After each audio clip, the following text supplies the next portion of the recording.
Halo, aku Kalim, dan kalian sedang mendengarkan podcast dari Inspirasi Maka, podcast paling inspiratif di Indonesia.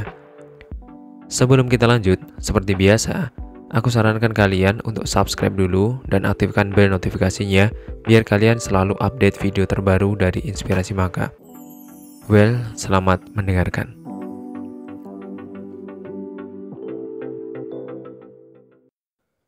Kita sebagai makhluk sosial yang sebenarnya nggak akan mungkin untuk hidup sendirian di dunia ini, pasti akan selalu ketemu orang, berpapasan, atau ngobrol dengan orang lain juga.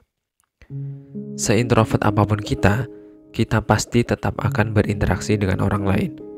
Mungkin yang membedakan hanya jumlah orangnya saja dan cara berkomunikasinya. Introvert mungkin akan cenderung susah berkomunikasi dan memulai pembicaraan. Mereka cenderung diam jika tidak ditanya duluan. Berbeda dengan ekstrovert yang mungkin akan cenderung lebih senang membuka percakapan daripada menunggu orang lain memulai. Tapi kita nggak akan ngomongin introvert dan ekstrovert ya. Tapi kita akan ngebahas sesuatu yang pasti kita alami, yaitu berkomunikasi. Lebih tepatnya, selagi kita masih hidup, pasti kita akan bertemu dengan orang lain, berinteraksi, ngobrol, dan juga bercengkrama. Tapi pernah gak sih kamu ngerasa pas kita nyoba untuk lebih dekat dan bersahabat dengan orang lain, kita ngerasa kayak ada penolakan dari mereka? Kayak mungkin jawabannya yang singkat-singkat, gak tanya balik, dan bisa jadi dia justru lebih fokus dengan hal lain daripada ke kamu yang ada di sampingnya. Mungkin ini akan relate dan berguna banget buat kalian yang hidup dan pekerjaannya selalu berhubungan dengan orang lain, dan kalian mengidamkan hubungan yang baik dengan orang di depan kalian. Ya, seperti ingin menjalin hubungan yang baik untuk sebuah tujuan tertentu dalam kehidupan kalian. Contohnya, seorang karyawan yang menjadi lebih aktif dari biasanya di depan direkturnya karena sebentar lagi ia ingin mengambil cuti di luar jatahnya. Dia berharap direktur itu akan tidak berbelit-belit ketika memberikan izin. Seorang anak yang lebih aktif membantu orang tuanya dari biasanya karena dia ingin uang sakunya ditambah. Contoh lagi, seorang istri yang lebih perhatian dari biasanya karena dia ingin dibelikan sesuatu oleh suaminya. Atau seorang pedagang yang lebih ramah kepada pembelinya berharap tokonya akan tambah laris suatu hari nanti. Tapi terkadang cara yang salah membuat semua keinginan itu menjadi berantakan dan gak sampai pada tujuan akhirnya. Dalam sebuah buku yang berjudul Mengapa Orang di Sekitarmu Bodoh, karya dari Dr. Sharif Arafah, dia menjelaskan tentang bagaimana menjalin hubungan yang baik dengan seseorang untuk mendapatkan keuntungan yang lebih besar dalam kehidupan. Ada sebuah pepatah yang mengatakan, perlakukan orang lain sebagaimana kamu ingin diperlakukan. Menurut penulis di dalam buku itu, ungkapan ini akan cocok jika kita berbicara tentang baik dan buruk, atau benar dan salah. Misal, jika kamu ingin diperlakukan dengan baik, maka perlakukanlah orang lain dengan baik pula. Begitu juga sebaliknya. Tapi dalam konteks yang aku contohkan tadi, ungkapan di atas tidak lagi relevan. Maka di dalam buku itu, ungkapannya diubah menjadi, jangan perlakukan orang lain seperti halnya kamu senang diperlakukan. Akan tetapi, perlakukan orang lain sebagaimana orang tersebut senang diperlakukan. Penulis mencontohkan tentang seorang pemuda yang pada kesehariannya, dia senang bercengkrama, bergaul secara santai dengan orang-orang. Sebab dia percaya hal itu akan mempererat hubungan dan menghilangkan sekat-sekat di antara keduanya. Suatu hari, dia mendapatkan pekerjaan baru di sebuah perusahaan. Dia berusaha membuat semua orang suka dengan kehadirannya. Bahkan, dia menggunakan cara itu untuk mendekati direkturnya. Dengan harapan, dia mendapatkan kenaikan jabatan dan mendapat posisi bagus di perusahaan. Dia bersenda gurau dan bercengkrama layaknya seperti sahabat sendiri. Bahkan, dia sampai berani mengundang sang direktur untuk makan di sebuah kafe.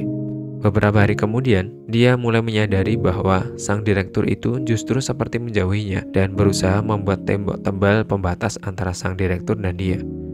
Pemuda itu tidak mengerti kenapa.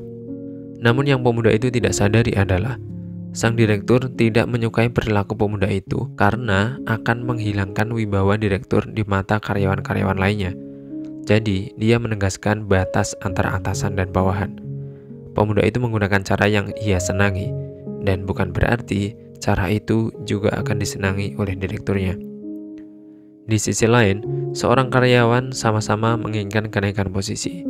Dia memilih untuk meningkatkan kinerja dan hasil kerjanya untuk perusahaan.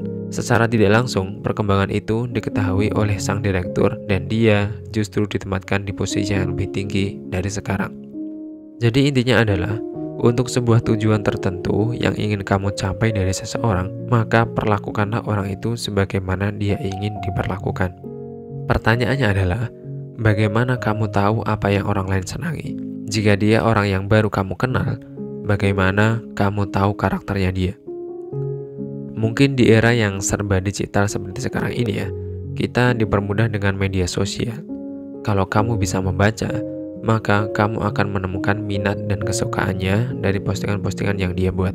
Tapi sebenarnya ada cara lain yang lebih efektif, dan jika kamu beruntung, kamu bisa mendengarnya sendiri dia mengatakannya. Jadi gini, setiap orang itu senang didengarkan, oke? Mayoritas orang suka menceritakan kisah perjalanannya, kehidupannya, bahkan apa yang dia suka. Hanya dengan beberapa kalimat pancingan, maka kamu akan mulai bisa mendengarkan apapun yang ingin kamu dengar darinya.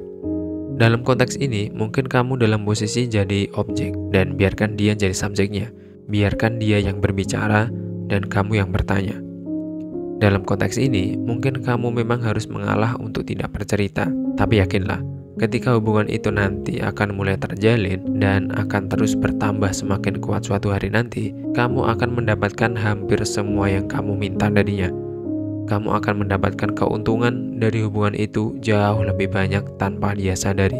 Ketika kamu telah mendapatkan cukup informasi tentang apa yang dia senangi dan tidak senangi, maka kamu akan tahu bagaimana seharusnya memperlakukan dia. Dalam konteks ini, kita membutuhkan kesabaran dan penerimaan bahwa di awal seolah kita memang tidak mendapatkan kebebasan kita untuk berbicara, bercerita, dan mengungkapkan apapun yang kita rasakan. Tapi dalam konteks membangun hubungan yang baik, cara ini akan sangat manjur jika benar-benar diterapkan. Dan terakhir, aku juga menyadari bahwa mungkin kita tak sesempurna itu. Semua teori bisa saja salah.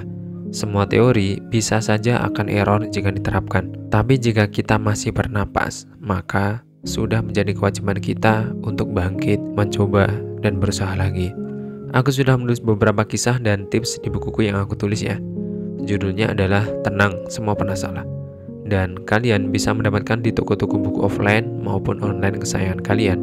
Di dalamnya, aku akan mengajak kalian menyadari kesalahan-kesalahan yang memang pernah kita lakukan dan menyadarkan kalian juga bahwa semua orang juga pernah melakukan kesalahan yang sama. Di bab-bab terakhir, aku juga menulis beberapa kalimat motivasi untuk membantu kalian yang kesulitan bangkit dari keterpurukan hidup yang sedang dijalani. Dan untuk selengkapnya, kalian bisa membacanya di sana. Kalau ada apa-apa, komen di bawah ya. Buat kalian yang sudah nonton video ini sampai selesai, aku ucapin terima kasih yang sebesar-besarnya. Jangan lupa subscribe dan nyalakan bel notifikasinya. Dan sampai bertemu di video-video inspirasi berikutnya.